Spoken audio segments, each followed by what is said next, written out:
if you could log into menti.com. So that's EMTI.com. And I'll just share my screen.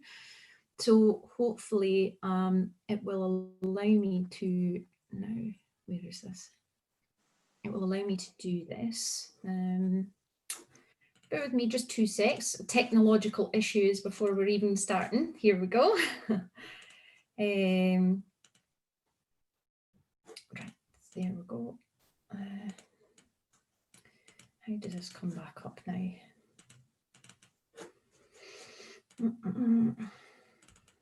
I'm just trying to bring my actual screen back up now. It won't seem to come back up. Oh, there we go. Thank you. Right. So, hopefully this is going to work now.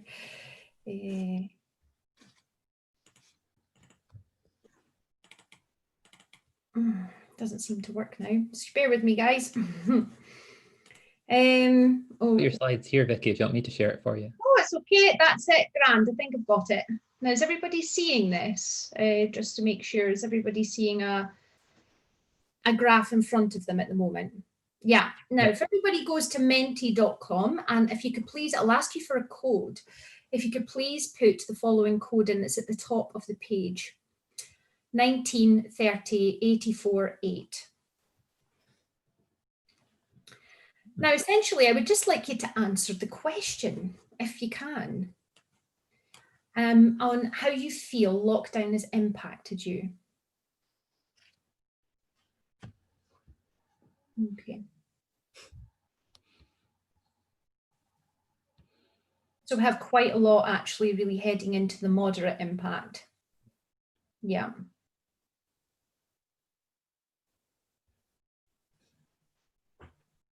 Okay. That's really interesting. Certainly there's nobody as of yet that feels as though there hasn't been any or very little impact currently. Is there any other ones to pop in there yet? Severe. Okay. Yeah. Yeah. And this will certainly coincide with the statistics that I'm about to discuss with you, you know, currently, but okay.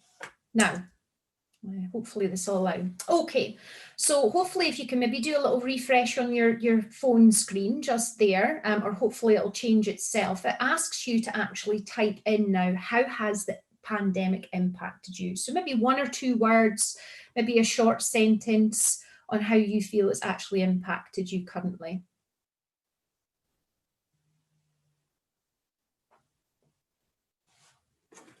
So hopefully this will be on your phone. Hopefully it'll allow you to start typing and submitting. Okay. Loneliness, worry, larger workload, isolation. There's stress and anxiety coming up there. Less mobility, lack of freedom. Yeah. Software issues. Certainly something nice there, the fact that you actually had more time for more walking and things. Yeah. Less shopping, arguably less shopping outside, but certainly I was shopping more on Amazon. But yeah, okay. Homeschooling, 100%. Yeah. Okay. Student engagement. Computer overload, yeah. The screen time as well, certainly with the Wi-Fi issues, the technology, we were spending a lot more time in technology. Trapped, yeah. Chaos. Isolation seems to be there quite a lot. Yeah, we all did have that sense of isolation. There was 2 major things that kind of happened as soon as we were told we had to go into lockdown. One, we had a massive change. And 2, we were asked to do something which comes naturally to us, and we were asked not to socialise. Okay, so certainly we were seeing some major changes there, and we actually did have a genuine reaction to that. Now, if I just stop sharing that screen, and I shall now pop into my slides. Okay, so let me just go into here. Okay, So thank you very much for everyone's participation there on that. But my name's Vicky Simpson Price, and as I said before, I'm a psychotherapist, and I forgot to actually say where I am, and I'm actually based in Dundee, and I have a practice based in Broughty Ferry. I've had an unprecedented amount of people that have started with me and come back to me actually since I opened my doors again in June. I was working throughout the entirety of lockdown on screen. And then I decided to go back face to face in June. Thank goodness, because I've got quite a large room and I can actually create quite a bit of space between myself and the clients. When I say unprecedented, an unprecedented amount of young people, particularly between the age of 15 and 24, have been coming to me with levels of anxiety that are absolutely through the roof. That's the only way I can describe it. And today I want to actually talk about, some key statistics that have just recently come out via a very interesting study actually from the Mental Health Foundation. The Mental Health Foundation currently are the only ones who are doing a longitudinal study and have started doing a longitudinal studies from March, so from lockdown.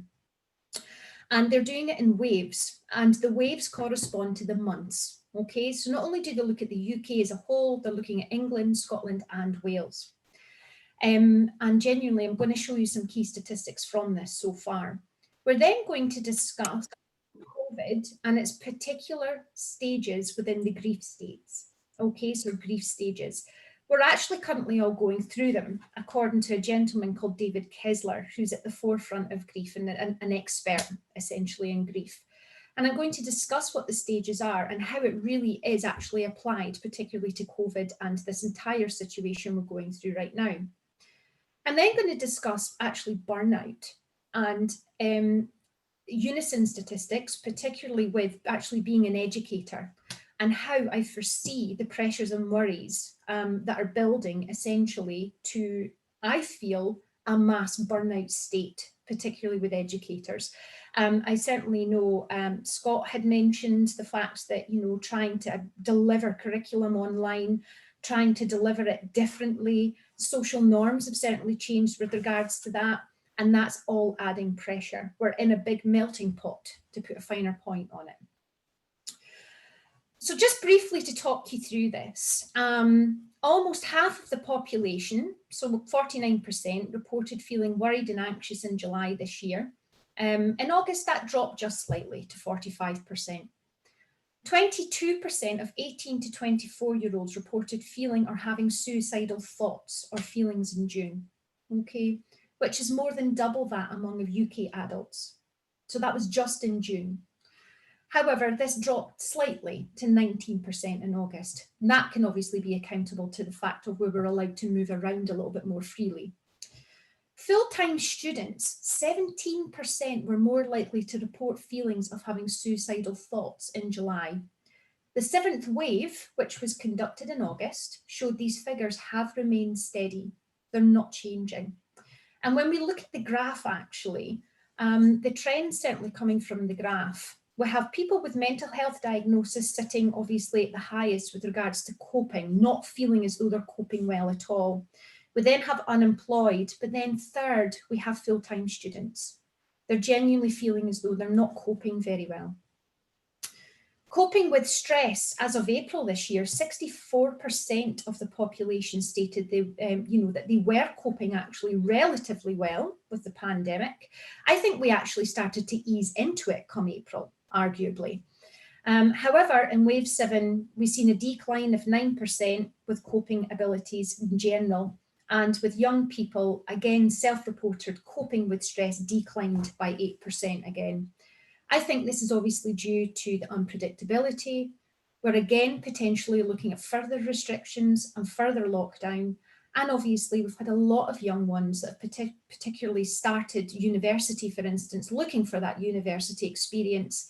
And it's completely different to what obviously all of us probably experienced when we went to uni or college.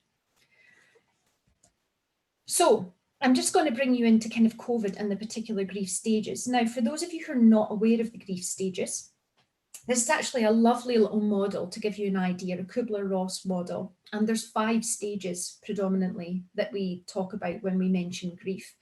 Now, these stages are organic, and what I mean by that is we can shift back and forth throughout them, sometimes several times in a day, let alone, I feel this today and I might feel different tomorrow.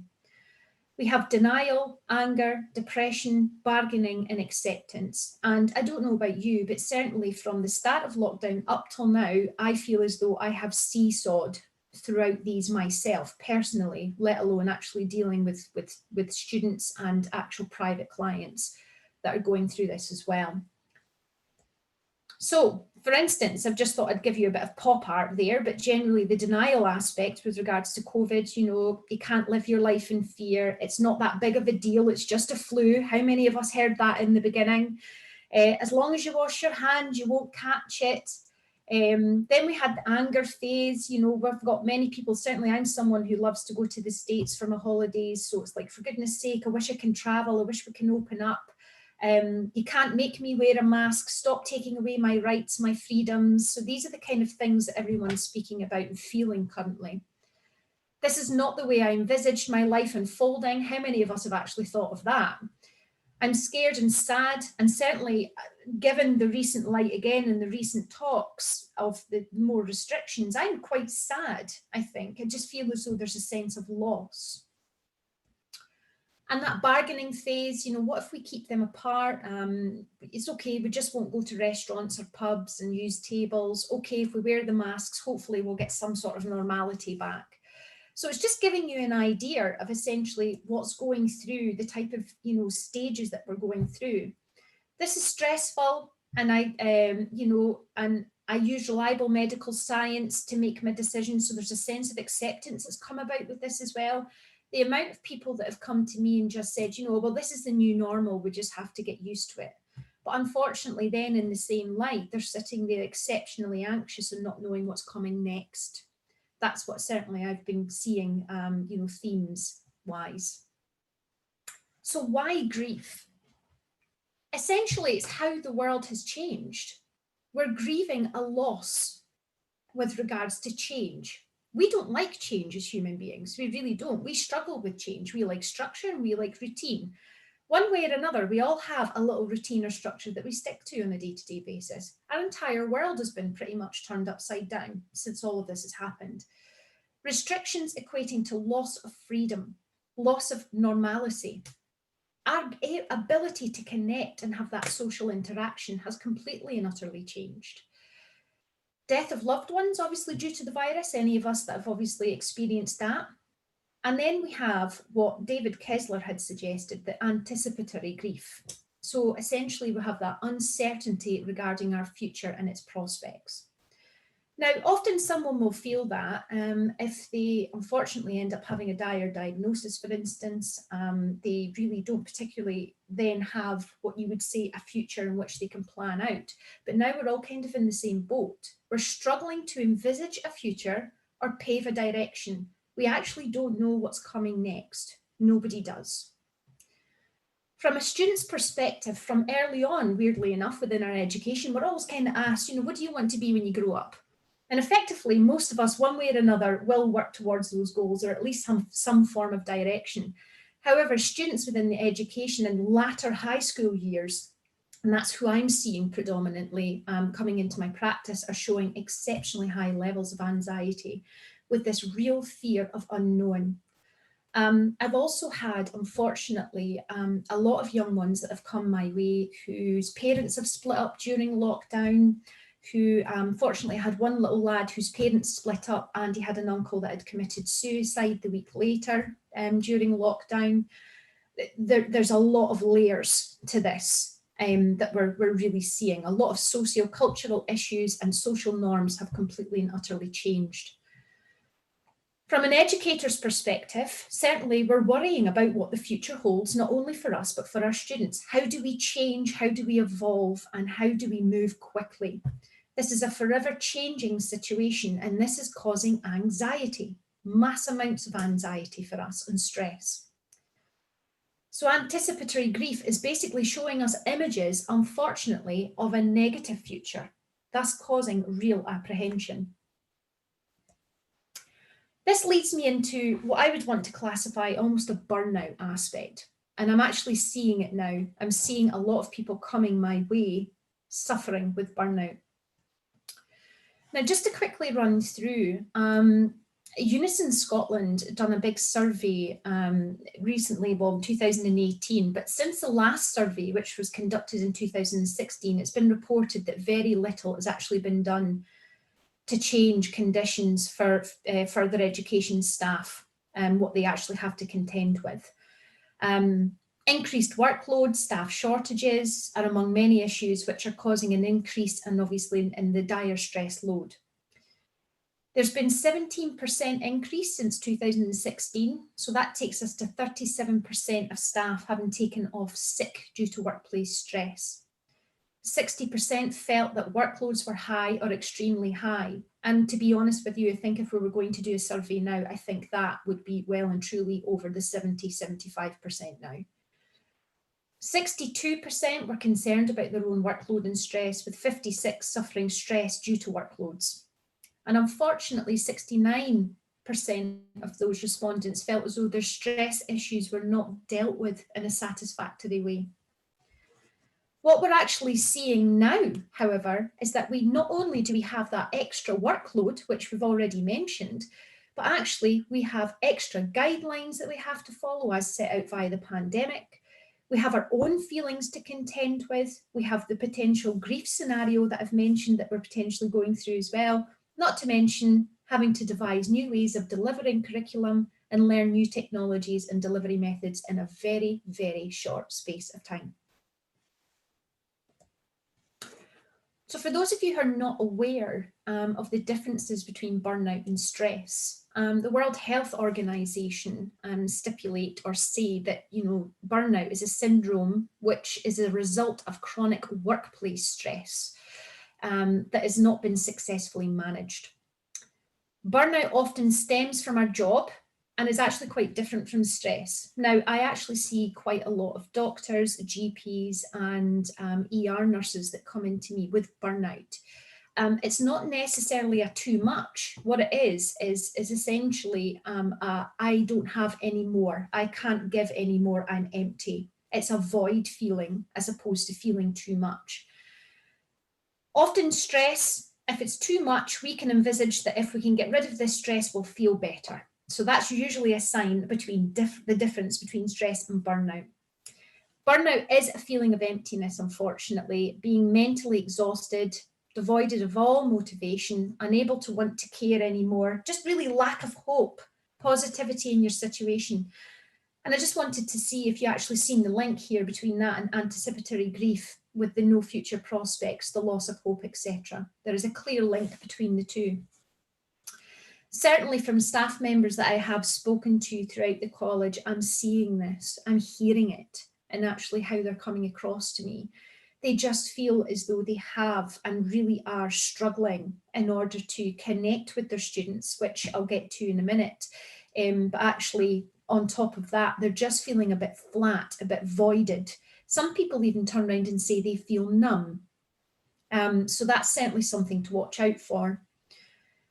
If excess stress feels like you're drowning in responsibilities, burnout actually is the sense of being all dried up, as I'd said before.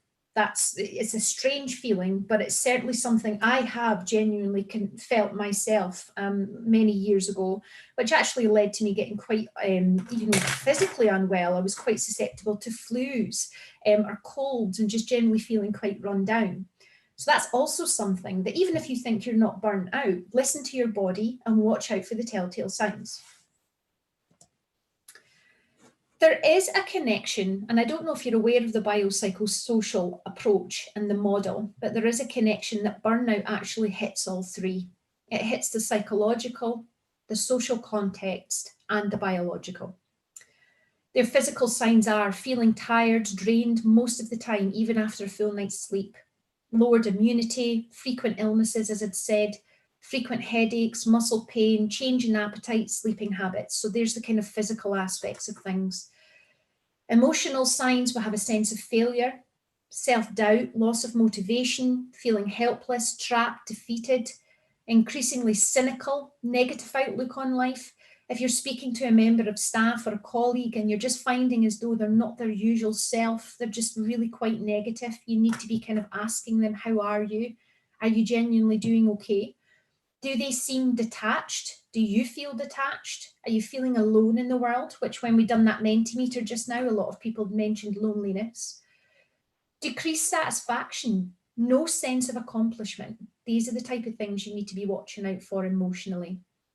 Behavioural signs, just withdrawing from your responsibilities, thinking, oh, I'll do it tomorrow.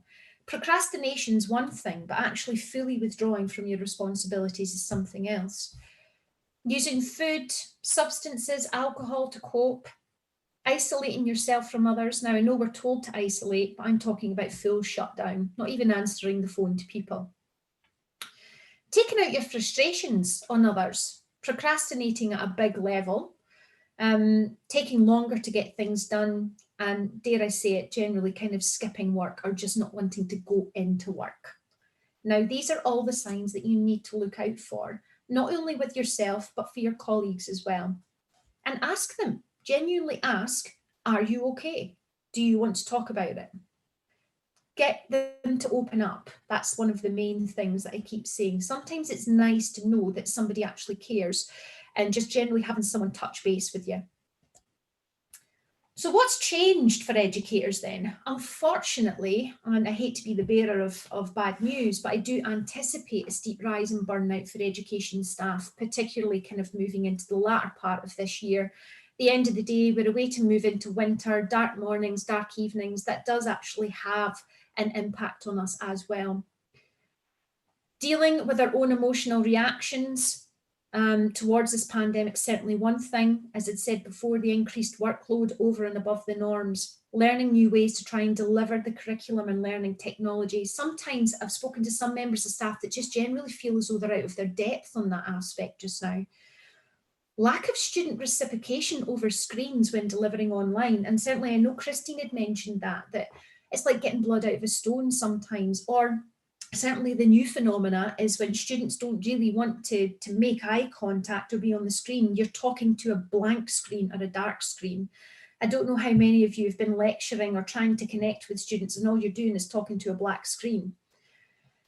Certainly worrying if quality and standards are being met. And that face-to-face interaction with colleagues and students, we're missing that. We're craving that, actually. Managing home and work balance, loss of motivation, feeling anticipatory grief regarding our own futures, let alone the futures of our students. And certainly balancing out all the consistent changing regulations by the government, not to mention the fear of illness. We've certainly got no comparison to this situation ever. None of us have ever been in this situation before. It's unprecedented. So certainly, when people say the new normal, there is no normal currently. A constant state of unease and unpredictability, not to just mention, and arguably more so now, managing our own mental health as well as trying to assist that of our students. What we can do to certainly help with grief and burnout, and there is a connection, as I'd said, between the two, but certainly acknowledging our emotions, don't brush them away, or the good old saying, oh, I just brushed it under the carpet. Unfortunately, I use the analogy of there's only so much we can brush under a carpet before it starts to develop into a mound, and then we start tripping over that. Seek out people to speak to, ask for supervision. At this time, I would suggest an increased supervision where possible. If you feel as though you just need to connect and check in on a once a week with your supervisor, manager, even just colleagues, please do so. Know when you need to take a break. Okay, monitor screen time. Unfortunately, I found out actually not that long ago that 4 hours of screen time is equivalent to an 8-hour face social interaction day, because we have to put more of ourselves over the screen within a short period of time. It's more cognitive load. I think that's the words I was looking for. Reframe how you look at things, trying to find value in your work again, trying to reinvest in why you're doing it. This is obviously applied to both educator and student. I've certainly been saying to students I've been working with of late, you need to remember why you started this course. Why are you on this journey? And asking them to really reflect on that. Set clear boundaries of what you can or are willing to do. Don't be afraid to say no. Self-compassion. Now, I know a lot of you will be sitting thinking, yeah, I'm fairly compassionate to myself, but actually do try to be kind to yourself. Try not put yourself down. Be very aware of your internal dialogue. And I often catch people out sometimes when they're talking, and maybe they'll slip out the odd little, okay, I'm stupid, or I'm an idiot, or I'm an this, whoa, and I often bring them up on it. Are you aware of what you've just called yourself there? And obviously, don't set yourself unrealistic targets, because that will only heighten your anxiety and stress levels. Dare I say it, get sleep and exercise, please. Sleep, you and I, all of you guys know that sleep is absolute at the foremost. Please come off your phones 30 minutes before you go to bed. Remove screens out of that aspects of things. Get to bed and try to get you at least 8 hours. And exercise, walking more. Generally, if you do like to go to the gym, please utilize that. It's the most underutilized antidepressant, believe it or not, is exercise. Understand that the grief states are organic and we will float back and forth. And what you're feeling right now and what you're experiencing right now personally and what you're seeing is all normal. Get to know your negative triggers. What sets you in a negative headspace? The news, for example. I had to switch the news off quite a while ago because all I kept seeing was ding, ding, ding, ding, death totals, or numbers rising. And personally, I found that was really bringing me down. It was bringing my mood down. And generally, I just found it really quite horrific to see and hear on a consistent basis. Well, thank you very much. Hopefully I'm on time, and certainly I'd be open for any questions either now or later on, and certainly I'm more than happy to share my slides, and I've got the references and everything there as well for you. But I hope you've all found that really interesting, and yeah, any questions? So I'll try and skip through these fairly quick. Right, let me see.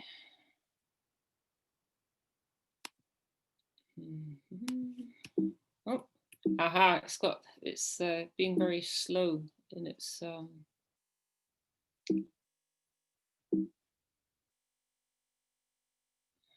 dear, it's been quite annoying. Right, I'll start with this slide.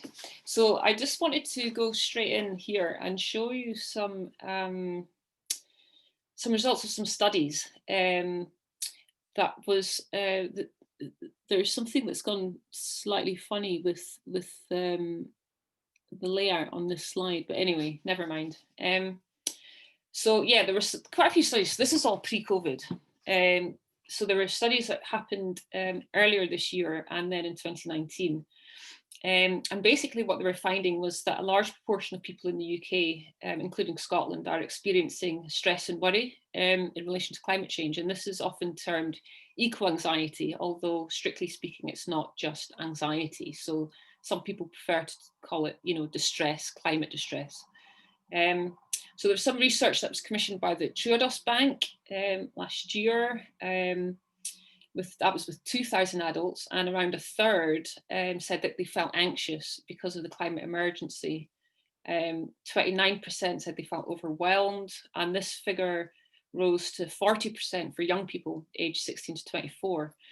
Another study was done by this health company called Truvera, and they commissioned a survey that was with 1,000 adults in the UK. That was in February 2020, so just before COVID, and almost half of the sample reported moderate levels of stress or anxiety, and slightly under a third reported high or very high levels. We also know from psychotherapists, including psychotherapists as part of the Climate Psychology Alliance, that levels of eco-anxiety are rising among children. So this is really weird. It seems to want to kind of move forward on its own.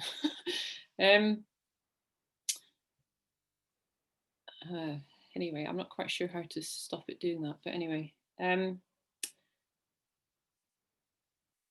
So So BBC Newsround, and you can see the visual there. So BBC Newsround did a survey of 2008 to 16-year-olds, and almost 3/4 worried about the state of the planet, of whom about 1/4 said they were very worried. 1 in 5 had bad dreams about the climate crisis. 3 in 5 said that they didn't think their voices were being heard. And almost 2/3 thought that people in power were not listening to them enough. 2 in 5 said they didn't trust adults to tackle the challenges that climate change presents. So all of these emotions here that people are kind of reporting on, as Vicky also noted, these feelings are appropriate responses to a crisis, to climate and ecological crisis. And the issue really is about how people regulate these emotions. So can you do it in a healthy way that motivates positive action, or is something else going on where it then becomes a mental health problem? And we know for Scotland, this is pre-COVID, that quite an extraordinary figure, I thought, when I first read it, that about one in 4 people in any 1 year report having a mental health problem. You know, who knows what that figure is now. So I just want to step back a little bit and go into just a little bit of the theory around this. So the idea here is that climate change and ecological destruction and degradation pose profound psychological threat in these various ways. You know, so it challenges who we think we are as individuals, as a society, our sense of worthiness as moral beings, you know, our future, you know, and then of course, you know, our actual existence. So this perception of threat is what causes disequilibrium, and this creates stress. And stress has both biological and physiological dimensions to it. And humans tend to want to alleviate stress and decrease the associated emotions through various defense and coping strategies in order to return to some kind of baseline functioning as soon as possible. And these defense and coping strategies can have emotional, cognitive, behavioral dimensions, and the outcomes can be, I hope there's some gardeners outside, I hope you can't, the noise of them isn't too loud. The outcomes of these strategies can have adaptive or maladaptive outcomes on a personal level, and then also on the ecological level. But these processes are largely playing out below the level of conscious awareness.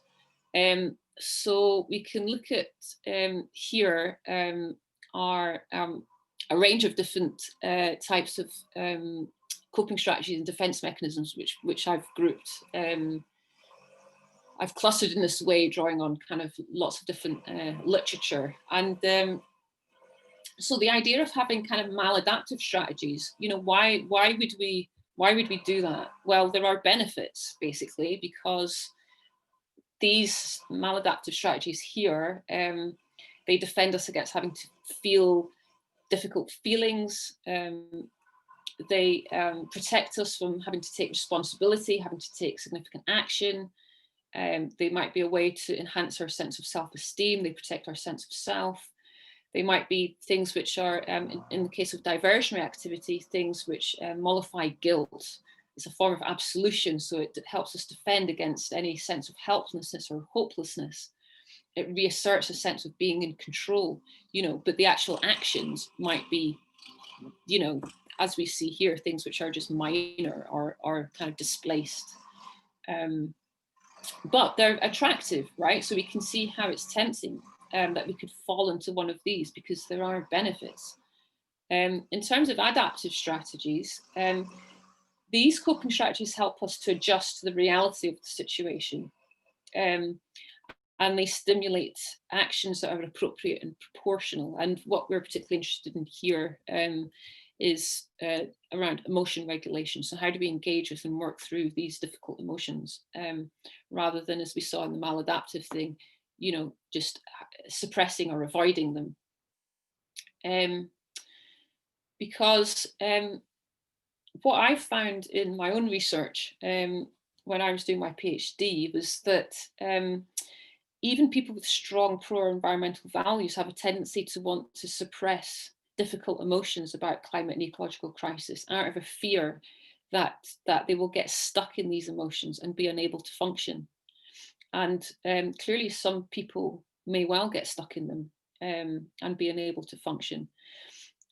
But for others, it's more just the fear of that stops them from engaging in it in the first place.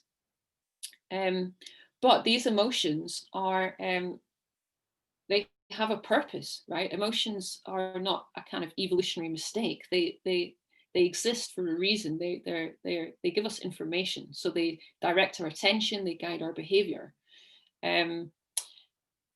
What people often call negative emotions, we prefer to just call difficult emotions, because they're not really negative in that in any kind of in and of themselves. The other thing in terms of suppressing emotion through these various different techniques here that you can see. So numbing, which Vicky also mentioned as well, would be one way of avoiding actually feeling emotion. And again, I think, Vicky, you mentioned this about putting them under the carpet. So these emotions don't just go away. So they end up just steering us from behind in some sort of way, and they can re-emerge into consciousness with even more intensity. Also, suppression takes effort. So it's psychologically and physically tiring. It diverts resources away from other tasks, and also from parts of the brain that are involved in more sophisticated thinking. So there's now a substantial amount of evidence of the negative health consequences that are associated with suppression of strong emotion over the long term. So it comes back to this question of how are we able to honor these emotions, all these difficult emotions that we might feel when we accept the facts of climate change, the climate crisis. So can we regulate these emotions, or are we at their mercy in some way? Are we unconsciously reacting in ways that are unhealthy and unhelpful? Remembering the idea that, you know, this climate emergency is a long emergency. This is something which we will be experiencing for decades. You know, it's something that's going to be with us for centuries, thousands of years. Not that we will live that long, but, you know, this is not an emergency that's just going to go away anytime soon. So that prolonged stress of being in this emergency state can create major health problems then, leading to exhaustion, illness, and for some people, prolonged chronic stress ultimately leads to death. Really, what I've found and what other people in CPA have found is that the key is to kind of get across this message that that it's okay, right, to have these emotions. In fact, these emotions are appropriate responses, and that we will feel a mixture of different emotions. And often, like I found when I've done some talks with young people, that they're kind of rushing to want to get to the positive. And it's really just helping them to understand that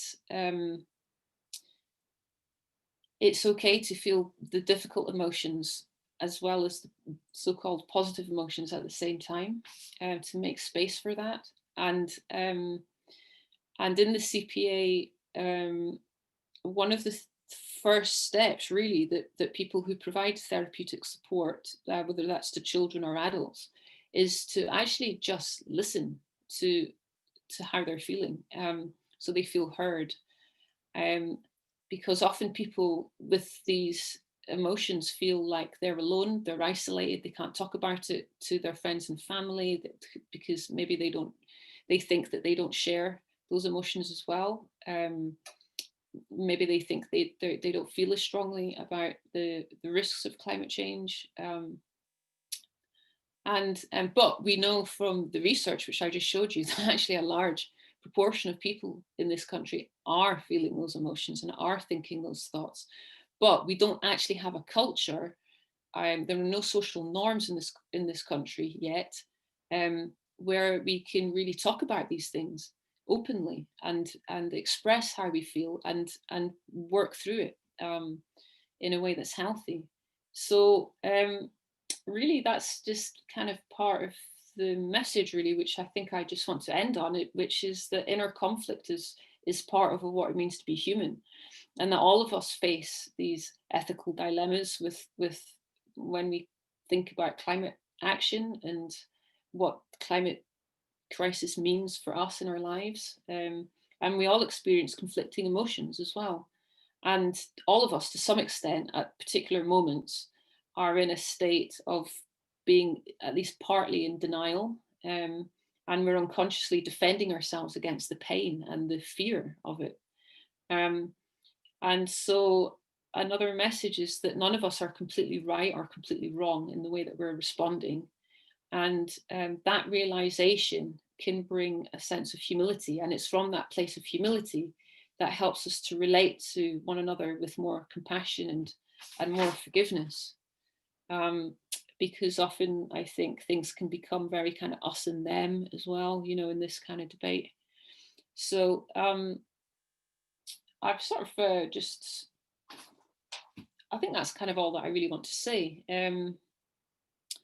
Obviously there's a lot more, but I'm kind of interested really in the discussion. So I think I shall stop it there, and I'd be interested to hear about people's own experiences, about students that they work with, or colleagues, or you know, for you yourselves, actually, how you regulate your emotions around this. Health and social care and children and young people, and I'm also a learning and teaching mentor within organisational development. In June 2018, I undertook the RAP Facilitators course, which essentially allows me to deliver the 2-day RAP course to staff and students within the college, and this has gone down really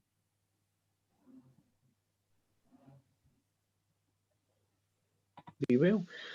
At the end of this presentation, there are my contact details for anybody who wishes to pursue this further or find out a little bit more information around RAP. But in the meantime, so I'll just introduce you to the aims of today's session.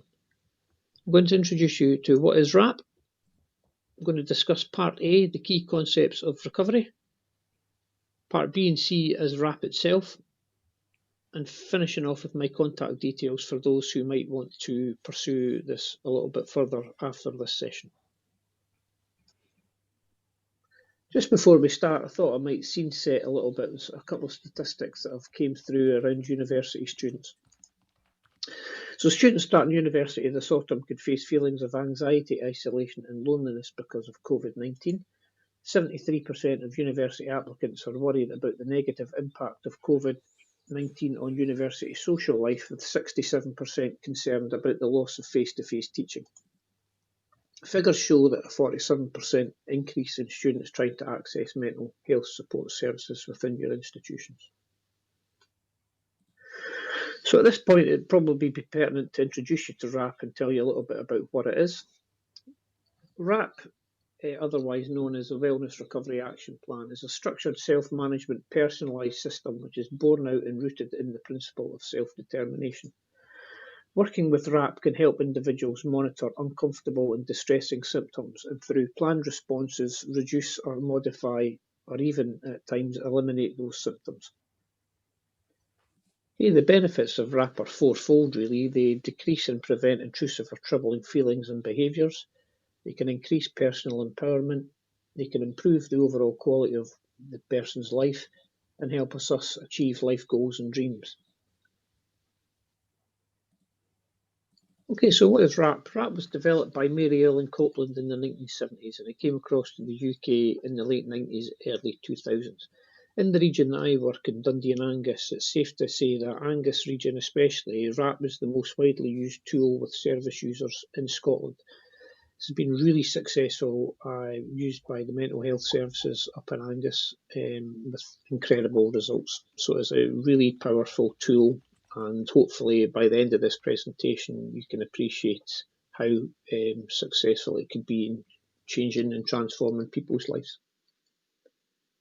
So it has 4 parts. Okay, the first part that we're going to look at is part A, and that's the key recovery concepts. Part B is the creation of a wellness toolbox. Part C are the other 6 elements of WRAP, and Part D are the recovery topics, which I'll not have time to go into today, sadly.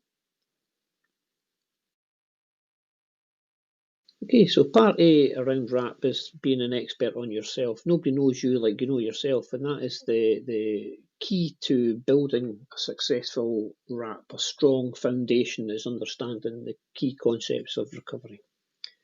It's probably worth noting at this point that WRAP is actually a full 2-day course, so you're going to get a bit of a whirlwind over 15 minutes. But as I stated at the start, my contact details are at the end if anybody wishes to pursue this further.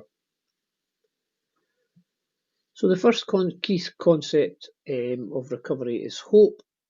Okay, people who experience life difficulties, mental health difficulties, get well, stay well, and go on to meet their dreams and goals in life. You have to understand their personal responsibility, so it's up to you, with the assistance of others, to take action and do what needs to be done to keep yourself well. Education is a really key part to this also. Learning all you can about what you're experiencing so that you can make good decisions about all aspects in your life is really important. Self-advocacy is around effectively reaching out to others so that you can get what it is that you need, want and deserve to support your wellness and recovery. And finally, support. While working towards your wellness is up to you, receiving support from others and giving support to others will help you feel better and enhance your quality of life. And it does say that you will benefit from having at least 5 good friends or supporters you can call on when you need or want support. Now that Part A has been completed, we can look forward to Part B. Okay, that's the creation of a wellness toolbox, and then moving into Part C, the other main areas of WRAP, which include daily maintenance plan, identifying your triggers and putting an action plan against those, identifying your early warning signs and again action plan against those, signs that things are starting to break down, crisis planning and post-crisis planning. As we leave Part A and move into the 7 stages of the WRAP, Part B is a standalone, the creation of a wellness toolbox. I suppose the easiest thing to do with this is to begin with selecting the tools that would go into this toolbox. Generally, these are activities that you would enjoy or that help you feel better, that you may have used in the past or you would like to use in the future. Some of these things are simple things like brushing your teeth, combing your hair or making your bed. Others might be things like getting together with a friend for a walk or a coffee, or taking your dog for a walk. I have a long list of these. Your list may be short to start with, and then get longer as you discover more and more things that help you feel better. You can keep these tools handy to maintain your wellness or to help you feel better when you're not feeling well. And it's safe to say at this point that the wellness toolbox is the cornerstone of WRAP. You will refer to this throughout the following 6 stages, and hopefully by the end it should all make sense. As we move into Part C, the first section we're going to look at is the daily maintenance plan. This is essentially a 3-part plan, and you can list this as you feel appropriate. The first section is what I am like when I am well. In this section, this is a description of what you are like when you are well. This serves as a reference point so that when you are not feeling very well, you can refer back to how you want to feel. Your feeling well list is a simple list of words that describes you when you are feeling well. When I have run sessions within Dundee and Angus College with staff and students, I've tended to use the A to Z, so each candidate would describe themselves positively using the letters of the alphabet. So A, awesome, B, brilliant, that sort of idea. And this serves as a real reference point as we look to move further forward with the WRAP. The next part to this is a list of things that I need to do every day to stay well. Within this, I can use my wellness toolbox for ideas, but your daily maintenance lists help you recognise those things you need to do to remain healthy and then to plan your days accordingly. The final part is a list of things I might need to do to stay well. On any given day, there are things I might need to do, things I don't need to do every day, but if I need to do them on a certain day and I don't do them, it can cause stress and hardship. This list can also include good things you like to do for yourself from time to time. In summary, reading through this list daily and doing those things that need to be done reduces the stress in life and helps to keep you on track. The next section in Part C are triggers. Triggers are external, upsetting events or circumstances that produce discomfort. Things like family friction, work stress, a baby crying, or loud noises might be triggers for you. Awareness of these triggers can help you to prepare ahead for handling these external situations that often make you feel badly. Different kinds of triggers may affect you differently. You may feel anxious, sad, confused, or worried. You may begin to experience anxiety, panic, discouragement, despair, or negative self-talk. These reactions are normal, but if not dealt with, they may cause you to feel worse and worse. Knowing about your susceptibility to triggering events and developing plans to deal with them can help you to cope and avoid feeling worse and worse. At this point, it's probably good to refer back to your wellness toolbox. There will be some elements of that can certainly help to mitigate against triggers. What they do say is that there are 7 types of triggers: events, times, things, people, dates, activities, and places are all triggers for people. In this section, early warning signs. Early warning signs are internal signs that are present when you're starting to feel badly. These signs are usually unrelated to reactions to stressful situations, or they may in fact result from a difficult situation. Despite our best attention to our daily maintenance plan and to reduce our reactions to triggers, we may still experience early warning signs, those changes that let us know that we need to take further action to help us feel better. Again, making a list of those internal clues which for you indicate you are starting to feel badly. You might not notice these symptoms at first because they can be really subtle. In the past, you may have ignored these signs that you were starting to feel worse. However, when you recognise them, they let you know you need to take further action to prevent things from getting worse or breaking down. At this point, again, it's probably pertinent to make a list of those internal clues and also to revisit your wellness toolbox. Within your wellness toolbox, you may have listed activities like relaxation, exercise, support groups, a warm bath, gardening, or getting a medication check. Perhaps extra rest, planning a special diet, or seeing your counsellor are in your wellness toolbox. Maybe crafts, singing, or calling a friend are tools that work for you too. The final 3 stages of Part C are when things are breaking down, crisis planning, and post-crisis planning. I won't talk about crisis planning and post-crisis planning today, but I will say this. If they are planned in the right way, they give a degree of control over our lives even when it feels like there is none. I will, however, talk around when things are breaking down. What you might want to do here is start to make a list of those signs that indicate to you that you're having a very difficult time. Signs that if you don't take action to help yourself, you could have a crisis. When things are breaking down, it's all about thoughts, feelings, behaviours, and other signs that are very distracting, uncomfortable, and upsetting. They may physically hurt. It is hard to do things you like to do and be the person you want to be when you have these signs. These signs differ from person to person. Signs that may mean things are breaking down to one person may be an early warning sign to another, or even a crisis indicator for someone else. Some examples of when things are breaking down include feeling very needy or not feeling anything at all, being unable to sleep or sleeping all the time, substance abuse, thoughts of self-harm, negative self-talk, obsessive behaviours, and risk-taking behaviours such as speeding, driving recklessly, or spending money that you can't afford to. When things are breaking down, you may feel oversensitive or fragile. You may have an increased pain. You may become obsessed with negative thoughts, take out your anger on others. Knowing your personal signs of when things are breaking down and developing plans to deal with them can help you feel better more quickly and help you to prevent a crisis.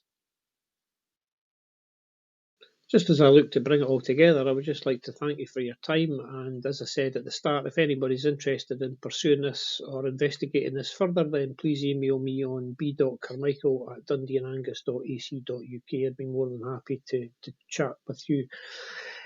Secondly, there's some resources there. mentalhealthrecovery.com is Mary Ellen Copeland's website. There's some downloadable resources, and also there's the YouTube channel that she has. There's the video there for the introduction to RAP. I would just like to thank everybody for your attendance and EAUC for inviting me along to discuss RAP. This is something that I feel really passionate about, and hopefully you've had a good afternoon. Many thanks.